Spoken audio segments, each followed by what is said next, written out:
Bab 451. Jika sugesti psikologis dari Es Umbag adalah aliran, maka hipnotis Charlie adalah seluruh lautan. Dalam sekejap, dia benar-benar mengalahkan petunjuk psikologis yang diberikan Es Umbag kepada Yue Sheng. Tetapi pada saat ini, di hati Yue Sheng, kata-kata Charlie sudah berdiri di sana seperti suara kehidupan, dan itu tidak akan pernah hilang seumur hidupnya. Tiba-tiba dia mendapat pencerahan saat ini, dan menyadari betapa bodohnya dia sebelumnya. Berpikir bahwa dia hampir disihir sebagai umbag untuk bunuh diri, dia begitu ketakutan, dia segera berlutut di tanah, menundukkan kepalanya ke Charlie, dan berkata, "Ya terima kasih telah menyelamatkanku. Saya akan hidup dengan baik di masa depan, dan tidak akan pernah mengecewakan orang tua dan masyarakat saya untuk kultivasi mereka." Charlie mengangguk puas dan berkata, "Karena kamu bisa bangun dengan sadar, maka aku berharap kamu hidup bahagia dan memuaskan di masa depan." Dengan mengatakan itu, Charlie memikirkan Es Umbag dan bertanya, Bisakah kamu ceritakan tentang pacarmu?" Yue Sheng berkata dengan getir, Mulai sekarang, dia bukan pacarku. Orang seperti ini hanya akan membuatku muak." Setelah itu, dia dengan hormat berkata kepada Charlie, Es Umbag disebut Wuki, dan dia adalah rumput sekolah dari Aurous Hill School of Finance and Economics. Dia bukan orang lokal, tapi konon keluarganya sangat baik. Saya juga tertipu oleh lemak babi saat itu. Saya selalu berpikir dia adalah objek yang sempurna. Saya tidak berharap dia menjadi penjahat yang begitu hina. Charlie mengangguk dan berkata, "Ku dengar dia membunuh banyak gadis?" Yue Sheng mengangguk berulang kali. Saya tidak tahu berapa banyak gadis yang pernah bermain dengannya. Saya hanya salah satu dari mereka." Charlie bersenandung, dan berkata, Dengan cara ini, panggil dia dan katakan bahwa sebelum mati, ada hadiah yang ingin kamu berikan kepadanya, sehingga dia bisa datang ke sini sekarang." Yue Sheng bertanya dengan tergesa-gesa, Bagaimana jika dia tidak ingin datang?" Charlie berkata, Jika dia tidak mau datang, maka katakan padanya, kamu harus putus dengannya, dan mulai sekarang, air sumur tidak akan tersinggung oleh sungai. Sampah semacam ini ingin memaksa Anda untuk bunuh diri dan menganggap bunuh diri Anda sebagai pencapaian terbesar Anda. Jika dia mendengar bahwa Anda akan putus dengannya, itu pasti pukulan besar baginya. Es Umbag seperti itu senang bisa mengendalikan wanita, tetapi jika wanita lepas kendali, itu akan menjadi rasa sakit dan kejutan yang luar biasa bagi mereka. Mereka menganggap hal semacam ini sebagai perang. Hanya ada satu pemenang dalam perang. Jika pemenangnya bukan dirinya sendiri, label yang kalah akan ditempelkan di kepala mereka. Bagi orang-orang ini, kegagalan berada di luar toleransi mereka. Pada saat ini, di sebuah bar dekat Universitas Keuangan dan Ekonomi Aurous Hill, Wuki duduk di hadapan seorang gadis cantik, dan berkata sambil tersenyum, Cantik, Tuhan benar-benar tidak adil bagi saya. Saya datang ke sini sendirian setiap hari. Minum 2 minuman di bar, aku melihatmu untuk pertama kalinya hari ini, dan itu langsung membuatku merasa bahwa aku tidak hidup tanpa hasil selama 20 tahun terakhir." Gadis itu tersenyum sedikit malu. Kamu cukup baik, apakah kamu jarang berbicara dengan perempuan?" Wuki menggelengkan kepalanya berulang kali, dan berkata dengan sungguh-sungguh, Saya sebenarnya sangat pemalu dan tidak berani berbicara dengan gadis-gadis, tapi perasaan yang Anda berikan kepada saya begitu istimewa. Aku ragu-ragu dan berjuang untuk waktu yang lama sendirian sebelum akhirnya memutuskan untuk datang dan menyapamu." Karena itu, Wuki dengan sengaja memperlihatkan jam tangan Vacheron Constantin di pergelangan tangannya. Jam tangan ini, bernilai lebih dari 7 juta, adalah edisi terbatas yang sangat langka. Tetapi bagi Wuki, jam tangan semacam ini tidak berarti apa-apa. Ada beberapa jam tangan yang lebih mahal di keluarganya, masing-masing bernilai puluhan juta.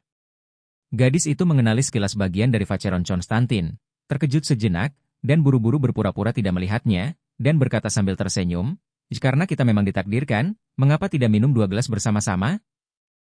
Wuki sedikit tersenyum dan berkata, Aku akan mengundangmu malam ini." Setelah berbicara, dia segera memberi isyarat dan berkata kepada pelayan, Ini, 2 sampahnya terbaik dari Skop. Ace of Spades dijual lebih dari 20,000 di bar, yang bisa dikatakan sebagai sampahnya termahal. Bab 452.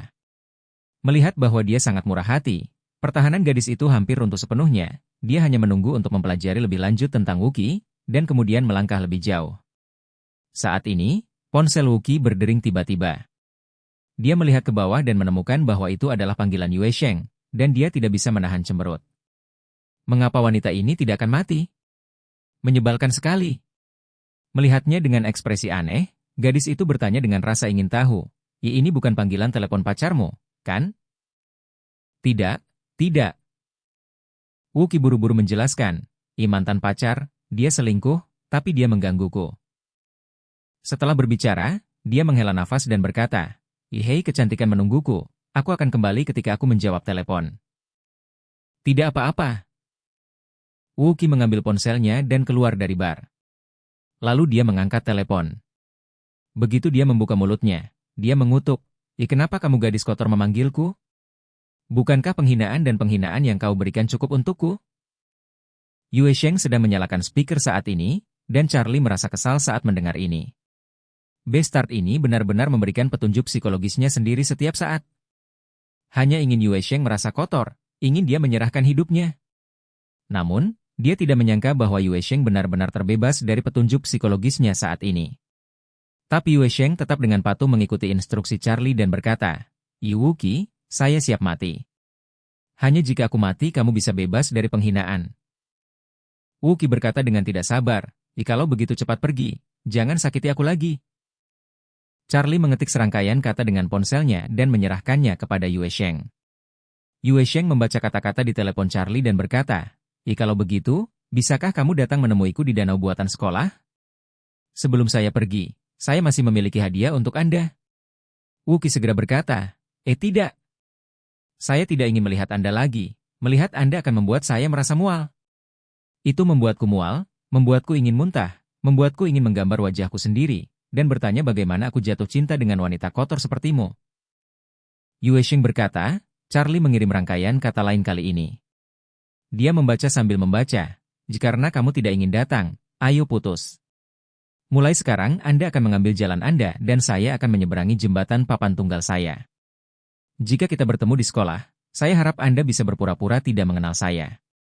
Terima kasih. Wuki tercengang. Bagaimana situasinya? Bukankah Yue Sheng telah dicuci otak olehnya? Bagaimana dia bisa tiba-tiba bangun? Mengapa dia begitu tenang tentang putus dengannya? Sialan, bukankah ini tamparan di wajah? Bukankah semua usahanya sebelumnya telah ditinggalkan?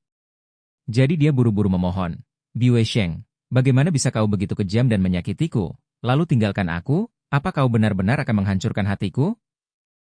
Yue Sheng melihat ke ponsel Charlie dan membaca baris yang ditulis Charlie padanya, dan berkata, apa kau tidak menyakiti hatiku? Saya siap mati. Satu-satunya harapanku adalah bertemu denganmu lagi sebelum aku mati. Di satu sisi, jika saya memberi Anda hadiah, mengapa Anda tidak bisa berjanji kepada saya? Jika kamu tidak berjanji padaku, maka aku hanya bisa putus denganmu. Ketika Wuki mendengar ini, dia langsung berkata, jangan. Jangan putus denganku. Anda ingin melihat saya, bukan? Sampai jumpa sekarang. Di danau buatan, kan? Yue Sheng bersenandung, dan berkata, iya.